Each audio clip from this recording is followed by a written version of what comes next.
just as I press start, then something fell. But I've realised now that it's JJ's bath toy getting unstuck from the wall, I think. Hello there, it's Wednesday, and today's been a long day, a very long day. But I want to do my weekly combat show because there's news out. There's a lot of news in the UFC today. Just like about an hour ago, while I was eating my tea, seen that Usman's fighting Khamzat at UFC 294, so that's massive. So I was saying an hour ago when I was having my tea, it was like an hour and a half ago. UFC have left USADA, this parting ways, which people are saying, like, I've seen a few. I assume they're joking, saying like, oh, look at this is not safe for you, this is not safe, and it's like they're obviously partnering with someone else, they're not just going to stop drug testing. And then we've got the big card this weekend, which is ridiculous to say, but it's swallowing up all the fight news in it. I don't even, is there even a UFC card? How do I not know if there's a UFC card? I just feel like the thing is just swallowing everything up in it. The Dillon, Danis, Logan, Paul, KSI, Fury fight, that's swallowing up all the news. Let's have a look. I think the UFC are having a week off. Oh no, I have seen it. It's Yusuf Barboza in it, yeah. Malik Yusuf, he's the one who does the voice things. He breaks down the cards, but like says it in like quite a funny way. He's quite funny. That's got to be two of the worst main events of all time, back to back, hasn't it? Bobby Green versus Grant, and then that Yusuf versus Barboza. Like, these are really, snooze that alarm, these are really bad main events that UFC are putting back on it, and I just don't care about the main Apex cards. I'll never. You might hear me talk about the main event for a second. I'm not going to talk about that main event, but I'll never watch an Apex card. I don't even watch the highlights of them. I'm not interested at all.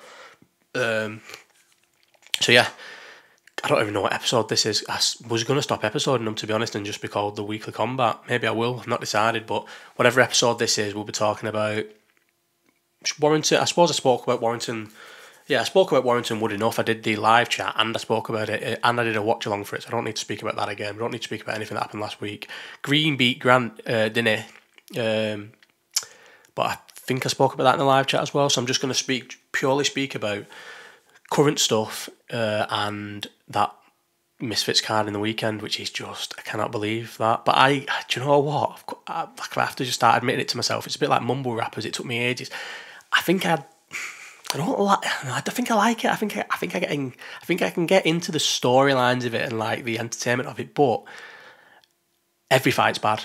When you watch them, every fight's bad. Like even I feel like even with Fury, Tommy, I managed to blag myself a little bit again and be like, this could be a good fight, you know, like, or just forget how bad they are. Because I'll never forget staying up for Paul. First one that ever got my attention was Paul Woodley, because I thought, because I didn't watch any of the like KSI Logan Paul ones or anything like that. It was Paul Woodley, and I thought we can't beat Woodley. Like, surely any good athlete who's boxed a little bit, because there's like people like Woodley sparred boxers in the gym, like when he was an MMA fighter. Do you know what I mean? Like, and I just thought anyone who's been around any sort of striking long enough would beat him. I just feel like I didn't think he's ended up being better than I thought he was, but only as a very good celebrity. Like, he's still, even though he beats these MMA fighters, I realised they are worse than I thought they were. He is a bit better than I thought he was, but he's still not like, he would still not win an English title if he boxed. If he who's like, we did this last time, but if he boxed the English champion of the cruiserweight division, he would get stopped in about 3 rounds. So he's still not good, but for celebrities, he's a lot better than I thought it would be. But it was him and Woodley the first one I watched, and I remember we stayed up for it. It clashed with a UFC card, but we couldn't watch the undercard, but we weren't interested in that. Me and my mate Boov, and we watched UFC card. I'm sure Valentina Shevchenko fought, I can't remember. And then we watched that, and I was watching it, and then when it got to like the first one, when it got to like the 6th round, 7th round, I was just like, obviously this fight is this bad. Like, you didn't know he was winning. There was holding. They were gassed. They couldn't throw punches. They were tying up all the time. The ref having to break them up. And I just thought, what did I think? How did I come into this thinking it was going to be any different than what this is? It's just awful. Something just popped on the screen then, and I was wondering if it's still recording. It was just awful. And then the second one I obviously didn't stay awake for, because why does it keep going on the screen? The second one I didn't stay awake for because obviously the first one, and then what was the one after that? Or I didn't stay awake for Anderson Silva, but I still got into the Anderson Silva fight, and I thought Silva would beat him. But I'm gonna watch this one. I'm gonna probably. I'm gonna watch that. I won't watch the whole card. Maybe I'll watch the whole card. Maybe I'll do a watch along. I'll do a watch along for this one. Actually, that could be a good idea. I might do a watch along for the Fury versus KSI fight. How much has that been overshadowed now by the by Danis, Logan Paul? I tell you what, no, I need to start with the UFC stuff. Come back to the freak show. So I'll come back to that, but we'll start with the UFC. So UFC 294. How sick is that going to be now? I said today that card's been obliterated this morning, and it had, and I was like, oh shit's that now? Like I was like actually sad about the card, because originally I was saying I'd been speaking to my mate who does the thumbnails, and I said I'm gonna watch the whole card. I'm gonna watch along the whole card, start to finish, the whole thing, all the hours. I'm gonna do a watch along for it. And then to this morning, I thought, nah, I'm not doing that. I'll just do it because I already said I'm doing it. I thought I'll just do it for the main event, and not the main event, but like maybe the main card. And I think again, do the whole thing. It'd be fucking sick. Because that card, well, I think the card's better now. I was sat, so people are saying, oh, Volkanovski, oh my god, on 10 days notice. I'm gutted. Like it's not. Obviously, the UFC are trying to sell it as it's a massively anticipated rematch, and it is, but it's not under these circumstances. He couldn't really beat him first time when he had a full training camp and everything, and what now he's supposed to beat him second time on 10 days notice. Like it's coming off a hand injury. The UFC always do this. They ruin what could be massive fights. Like Volkanovski versus Makhachev next year in, I don't know, June, July, even if August next year, whenever Makhachev can fight next year, would be massive if you let Volkanovski come back in January, like he was supposed to on the Toronto card, comes back from a broken hand and a bit of inactivity, beats Ilia Topuria easy, because he just beats everyone at 145, he's far too good for them all, beats him easy. Makhachev's just ran over whoever. I know obviously Oliveira's out, so you have to find someone, but no one cares. He's the main attraction anyway in Abu Dhabi, and these cards are not like massive pay-per-view drives. They're on at 11 o'clock in England, like they're not asked, so it could have been anybody, and then saved the big fight, but they always do it where they kill a fight, Rob from Peter to pay Paul, they kill a fight just to get it to fill a slot, and it's stupid. So now watching that January card, you'll end up with fucking what's it called, that women's fight, the vacant title for that or something. It'll be Juliana Pena versus someone for the vacant title, headlining in Toronto, and it'll sell out because people in Toronto are just buzzing to go to a UFC card. But that's what it'll be when it should have been Volkanovski. That could have been a fight big enough to headline UFC 300, because obviously you don't want. To me, I still say you don't want McGregor and the UFC 300 to clash, because you're getting $1 million for both. You're getting $1 million for McGregor's comeback because it's McGregor and everyone's interested, and then you're getting $1 million for UFC 300 because it's UFC 300, and it'll be stacked and it'll just be a massive thing. But someone on Twitter said, "But don't if you just put him on that card," and this was a bit of like people were commenting on it, and I was like commenting on it.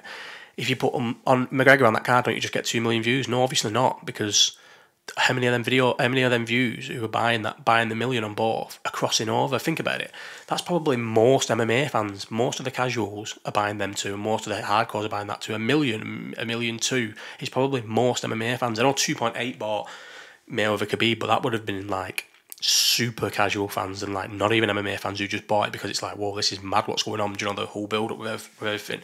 So McGregor definitely should be on thingy. Volkanovski versus Makhachev rematch. You could probably headline UFC 300 with if you put like loads of sick stuff under it. So I just don't get it, and they do it all the time. But ignoring that, and it's still I love Volkanovski, and it's still a sick fight and that. But I just think the 10 days notice, he's good enough to get. I think he'll get stopped in like the third, fourth round. It's good enough to get there, but it's not going to be the same as the first one. But then Usman coming in for Paulo Costa, so I was really looking forward to Paulo Costa versus Khamzat Chimaev. I was massively looking forward to it, but when I seen all the stuff, and I've been in my car today visiting my dad, and then I got stuck in the worst traffic ever, Mancunian way, mate, at fucking rush hour traffic, worst ever. So I got stuck on the way home and was listening to Earl Helwani's podcast. Paulo Costa was on it. He's fucked. He was saying, please keep me in, and I kept thinking the UFC are going to keep him in here just because it's easier to just leave him in, and obviously they don't care about people fighting injured, and he's going to get fucking terrorised. But obviously they've pulled him out, and fucking Usman's come in for him. How sick is that? And I was listening to Daniel Cormier, or it was an Instagram reel thing of him saying what Dana's got up his sleeve for this co-main. He's going to blow your mind. And I was thinking, what can it be? And I didn't even for a second think Usman, you know. I don't know why. I didn't even for a second think Usman. And then it's Usman, what a guy. I wonder why he's done that. Maybe a bit of a, if he wins, he's definitely getting a title shot. And probably, so I know with Izzy, and definitely Izzy, because I've read and heard this, when he signed that big contract and they talked about how he was the highest paid fighter over the non-heavyweight fighter and all this. I think it's Poirier as well. They've got contracts where no matter what, if they're on a numbered card, they get pay-per-view points no matter what. Where no matter how high up they are in the card, what fight they are. I'm guessing it'd get renegotiated if they really fall off, but that's what they are, Izzy and Poirier. So I guess Usman could be. He must have renewed when he was a champion. So maybe Usman's got pay-per-view points for it, because the UFC probably wouldn't mind giving pay-per-view points for a card that's not really going to do massive pay-per-views, but they get a big, huge site fee from Abu Dhabi to put the thing on. So maybe he's getting pay-per-view points. Or just gambling on himself. I feel like I didn't realise how fucked he was because of how quite dominant the first Leon fight was, but then when I watched him in the second, he's fucked, and his legs don't really work, and obviously I only heard about his legs not working in the build-up to the second Leon fight, people saying he can't wrestle and he can't run and stuff because of his knees. And then you see, when you're zoned in on something, I feel like, because people have told you, and then you watch him fight and you're looking at his legs thinking, his legs are fucked. That's probably why he started like just striking all the time, because he can't wrestle, he ain't got any power in his knees to grapple, and even then you can't, mad that he could sit down in his punches, but I guess that's like a different thing for your knees, isn't it? But yeah, I think that's going to be a sick fight. I think it's going to be different because Usman is a 170 going up, the same as Khamzat is a 170 going up, so I think he might ragdoll Usman, but I do still think he might struggle with Paulo Costa just because of this sheer size difference. Like, he's not a big 185, is he, Khamzat? He's just about too big for 170. So I think he will beat Usman, but I think he would struggle with Costa. I think he would have. And then the UFC have left USADA, haven't they? I think they'll just go to VADA. Dana White and Eddie Hearn are always bigging each other up, and they are, I think, they're good mates. And Eddie uses VADA, so I don't know if maybe VADA have got a better deal or whatever. The only thing with VADA is they catch a lot more people than USADA. USADA are perfect for the UFC. The UFC don't want people to fail. Why would you want people to fail and like cost you events? But VADA are well more stringent than USADA, so that wouldn't make sense unless that Nowitzki's actually taking it serious. I don't know I wonder what this means for McGregor, because McGregor can go in. He said he's in the USADA pool, and then they've said, but who knows if he has to do the 6 months? They could lose, the relationship ends in January, so they can just in between people say, right, it's new rules, and McGregor could be free to fight from January, February. I'd love McGregor in February, or the March card's in Vegas, in it. But when's UFC 300 going to be? I think US 300 in May. So if you got McGregor a month before or something, or the 2 months before, yeah, that March, it'd be sick. This USADA, I think, could mean McGregor fights earlier. Chandler must be buzzing, and Chandler, if they obviously are going to have a drug testing, but imagine if they had no drug testing, Chandler could get back on the stuff he was on at Bellator. Is that all the UFC news? It is, isn't it? That's all the UFC news. That's what needed to even talk about. Right, so let's go back onto the Prime card. So I only know the actual top two, Dillon Danis and Logan Paul. They obviously, like I was saying before, Logan Paul, Dillon Danis has fully, to me, outshadowed Tommy Fury at KSI. I feel like he could have sold loads.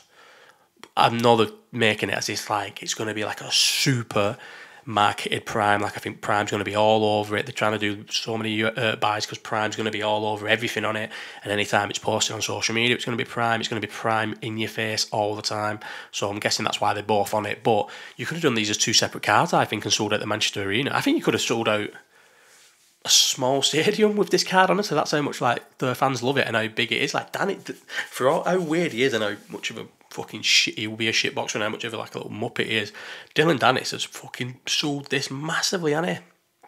Logan Paul's done nothing and then sued him, which is just, I still can't believe he's let his bird sue him. But I don't know how Dillon Danis or the world thought it wasn't going to end this way. How did they think in this day and age he was going to be able to post mad shit like that about Logan Paul's bird and not get sued out? Like, I feel like sometimes things happen and everyone's shocked, and you think, how are you all shocked? Like, maybe it wasn't going to happen, but there was a very good chance it was. I just can't see how that fight goes anywhere other than Logan Paul winning. But then I feel like I say that just because Logan Paul's been boxing for a while. When we look back at his fights, he drew and lost to KSI. Like, do you know how bad KSI is as well? So he's obviously not good. And then the fact that he went with Mayweather, if you watch that fight, he gets tagged a lot. It's only because he's big and athletic and is in good shape and takes these things seriously that he didn't get knocked out. And even then, he nearly got knocked out by Mayweather. He probably outweighed, how much did he outweigh Mayweather? About 4 stone or something. So he's awful. And Danis has been in MMA camps where he would have probably he must have done striking. He's fought twice in MMA, so he must have done striking. I think Logan Paul's going to knock him out. But to me, you're like, Logan Paul's bad enough to lose to Dillon Danis, but is Dillon Danis remotely good enough to beat Logan Paul? Does that make sense? And then the main event, Tommy Fury, KSI, how long have I been on? 15 minutes, that's not bad. The main event, KSI, Tommy Fury, I feel like, surely, this is maybe the same as with the Dillon Danis getting sued. Surely Tommy Fury, it was like this with Jake, and then it turned out Jake's okay enough and Tommy Fury's bad enough where they managed to make it close, even though Tommy Fury definitely won. Because you see with these people when they fight someone, even as bad as Tommy Fury, they can't just deal with the fundamentals of boxing, the jab and being slipped and being held up and countered, and that's fundamentals that you learn in the gym. They can't deal with it because they've not been doing it. They've picked up boxing in the fucking mid-20s, which is just like stupidly late to start boxing. So they can't do it, and anytime they fight a real boxer, they will lose all the time because they can't keep up with the fundamentals. And I watched Tommy against Jake, and that's what the difference was. Jake was probably more powerful than Tommy, and raw talent probably is better than him at boxing, but Tommy just like had been doing it longer and eked it out. But with KSI, he's not as good as Jake. He's not, even Jake, who's not good, he's not as good as Jake. He isn't good at all, in fact. Like, he's not even having pro fights or anything like. And I just think Jake was definitely the best of all them, and Tommy Fury like beat him, but KSI is well worse. So unless something happens on the weekend, unless Tommy Fury is chinny and KSI's got stupid power and lands, and I don't know, I just don't see how does Tommy Fury not win? If Tommy Fury doesn't stop KSI, that's really, really bad. I know he'll probably have enough money from this and the Jake Paul fight to never have to actually go and drop back down the levels and try and become a British champion or European champion or whatever. But if he can't stop KSI, he'll never do any. Like, he talks as if he's serious, as if he's just coming here, beating all the YouTubers, beating all the content creators, whatever, and then he's going to go back into normal boxing and go 10-0, 11-0, 12-0, 13-0, maybe fight for a British, maybe, do you know what I mean? That's what he says, and that's what his dad says. But if he can't probably anyway get past it. Maybe get a British title shot if he was matched well, I don't know, at best. But if he can't finish KSI, he would lose to a journeyman on the way up. Do you know what I mean? That's the level that you're talking about. If he doesn't knock out KSI, even just beating KSI in points is surely embarrassing for him. Like, how can you have... Because he must be really bad, you know, because he's not lying when he says he's been in gyms since he's like 7, 8. There's videos of him in gyms at that age, and he's still bad at boxing. Like, unless he just went off it for years, like with the Love Island time, and he just like jumped back into it now. I always feel like he's kind of like into boxing more, just to sort of be closer to his dad and sort of be accepted into the Fury family. Does anyone else get that impression? That's why he just lets his dad train him. His dad said, I was watching a thing on YouTube where it was like a build up to the fight, and his dad was saying, I just try and teach Tommy how to keep his head. And I'm thinking, how can you teach Tommy how to keep his head? You can't keep your head. He flips tables over at kids. He was in a press conference with kids. They're kids compared to him, and he's flipping tables, getting angry at them. What is he in his late 50s and they're kids? How can he tell Tommy to keep his head? But yeah, I think I'm going to have a look at the Prime card now. No one matters on these videos when I just go off fucking topic and start researching things I've been told by people. So let's have a look. Has he got his own Wikipedia page, you reckon? Prime card. Wiki, surely not. It has. It's got its own Wikipedia page. Here we go. MF and his own X10, the Prime card. Let's have a look on the card. Fight card. So Salt Pappy versus Slim. I know them, and I remember them arguing over Twitter. So I watched that one. Dean the Great. He's the one who backflipped and landed on his face. And has he got a C for captain? I think. Oh, champion. champion. Imagine it. Apparently KSI is the cruiserweight champion. So that Dean the Great, I think he can box a bit, you know. Like, when you watch, I've seen his fight because he nearly got stopped, but I think he can box a little bit, you know. King Kenny, Anthony Taylor. Anthony Taylor has done so well. I need to get himself in this position because he was alarm again. He was like a failed MMA fighter, wasn't he? And then not a very good boxer, and he's just got himself into like the crossover. I don't know. I find it weird. That Pineda who Thingy fought, Lewis Pineda who KSI fought in that double time, he must have took a dive against KSI, because have you seen how much better he looks boxing all these other ones in these tag team matches and that? Swarms. I feel like that was part of the deal, taking the fight on last minute. He always gets on these cards, and then Astrid wet them. That Chase Demore, he's the one who missed the punch, innit? See, I won't watch anything early. I'll start watching it from Dean the Great. I can't watch the rest of that, no matter what. It's just too bad. And the worst bit is, even the fights you watch are not good fights, are they? They're always 1, maybe 2 rounds of like a little bit of something, then they just slug each other out. They always both gas dead early. So I'm going to watch it. I am kind of into it, and there's nothing else to clash with it. There's no other boxing this weekend, is there? There's no other UFC this weekend other than the Apex card. So I am going to watch it, but we'll see. I'll do a watch along for the last 4 fights, I think. Maybe, I don't know. Anyway, this is going to come out. I'm not just releasing this now because it's like almost midnight. So I will release it tomorrow. Or shall I do it Thursday night as usual when it usually comes out? Yeah, this will probably come out Thursday, 8, 9 o'clock as usual. Again, watch my live chat. Like the video. I need to tell people to like the videos because that helps as well. And subscribe to the fucking channel. Do you know what I mean? Sub-fucking-scribe.